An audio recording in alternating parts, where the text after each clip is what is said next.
Gerai, žinau, kad jau šiek tiek vėluoju, bet pagaliau variniai daiktai yra ir Java versijoje.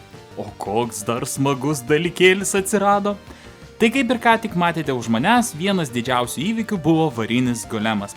Jį pasigaminame su vario bloku ir išskaptuotų moliūgų. Ką jis daro?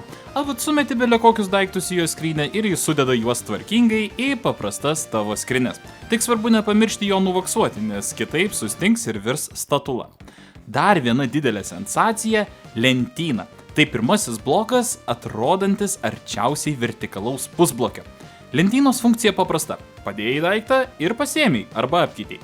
Tačiau jei sudėsi jas 3 ir dar kiekvieną pajungsi su svirtimi ar raudonakmeniu, ir štai turi greičiausiai pasikinčiančius daiktus savo greitose kišenėse.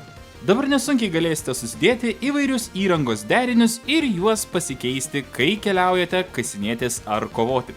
O kaip jums? Ar patinka tokios naujovės? Parašykite komentarą.